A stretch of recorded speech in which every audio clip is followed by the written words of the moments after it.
Welcome to my presentation on a novel approach towards anti-HIV activity that's based on the selective perturbation of USP18 isopeptidase activity. My presentation will cover the background, a statement of the current problem, the approach that we are following, and some of the promising results that we have so far. In 2021, although there were about 6.5 million COVID-related deaths, there were reported to be about 850 AIDS-related deaths globally. Per annum, governments spend about 28.7 billion US dollars on HIV treatments per year. And we believe that a low-cost HIV cure has the potential to save lives and save costs related to treatment. Our approach towards a cure relies on perturbing a particular protein called USP18, which is stimulated by interferon. This protein has two main functions. The first function that it has is related to regulating the degradation of viral proteins through that are bound by ISG15. So what USP18 does is it cleaves the ISG15, preventing the degradation of viral proteins. The other function that USP18 has is in regulating interferon signaling. And although interferon-dependent treatments exist for other viral diseases, none has successfully been brought to market against HIV. And so we are exploring ways to enhance the interferon-dependent HIV treatments through USP18 isopeptidase inhibition. And USP18 is a zinc metalloprotease that's constitutively expressed in the human cells, and it exists as a monomer, and its main function is to bind ISG15 protein in orange and cleave it from proteins that it is bound to. There are two reported inhibitors of USP18, and these are based on this dibenzene dienone scaffold. And they're actively named G5 and 2C, with 2C having the best USP18 activity reported over G5. These inhibitors have low selectivity for USP18, and it is unknown as of yet if they have any anti-HIV activity. So the questions that we wanted to start, the main questions that we had at the onset of the study were related to how these inhibitors work and how we can improve on how they work.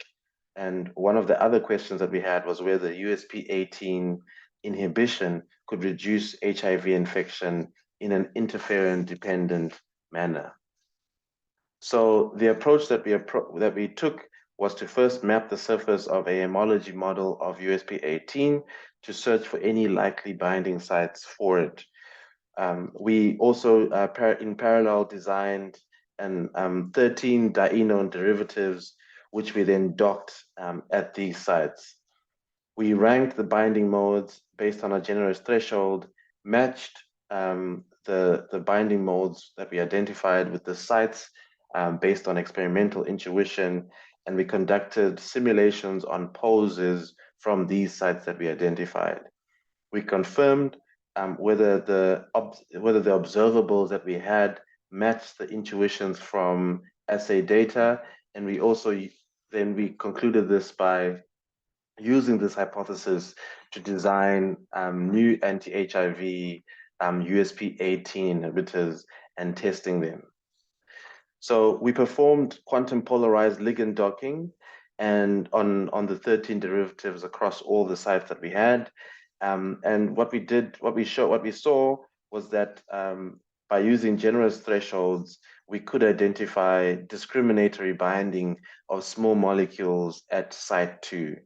This site had the potential to be an allosteric site due to its proximity to the catalytic triad and its suitability for small molecule perturbation.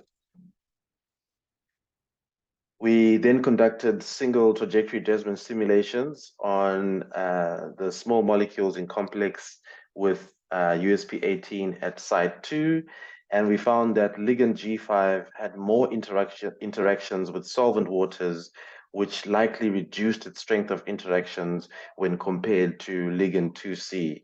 We also observed an induced fit effect on the catalytic triad residues due to binding of small molecules at this allosteric site.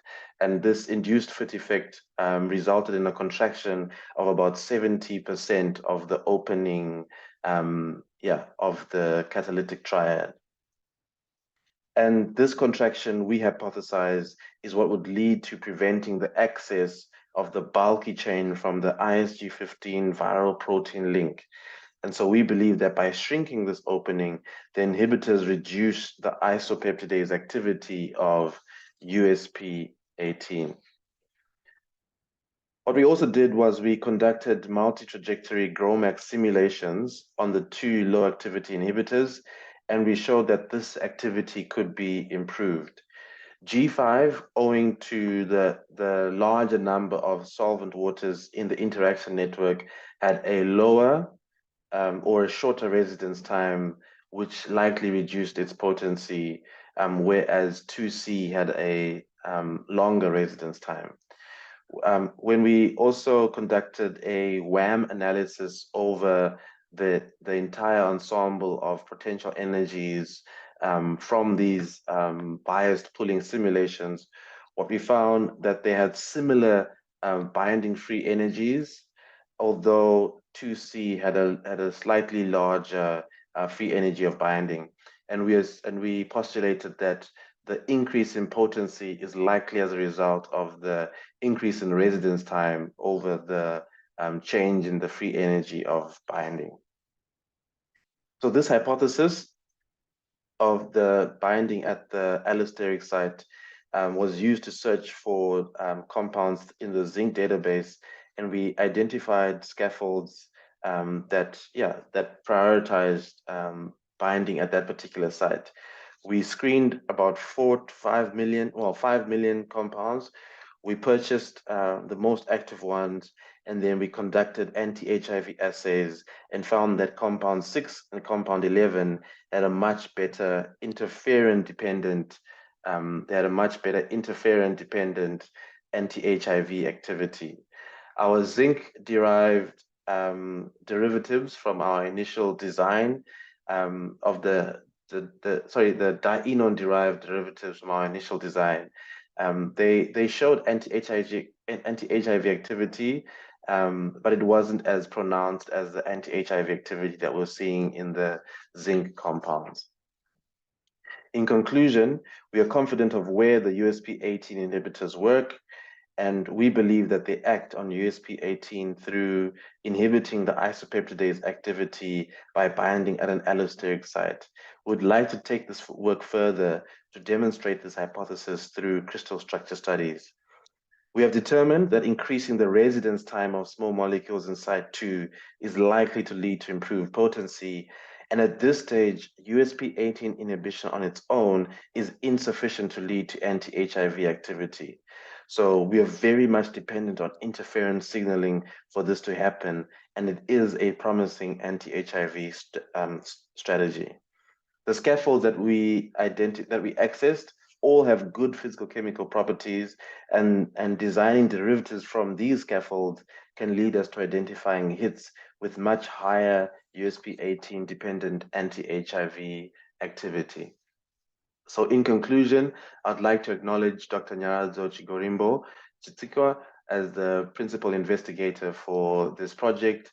She secured an NIH Fogarty funding for this project, of which my work was funded by that. I also want to acknowledge the CHPC for access to critical research infrastructure, and H3D that assisted us with designing and synthesis of the initial dienone derivatives of 2C and G5. I also want to acknowledge Dr. Krishna Govinder's contributions in assisting us with the appropriate GROMAC force fields for our multi-trajectory simulations.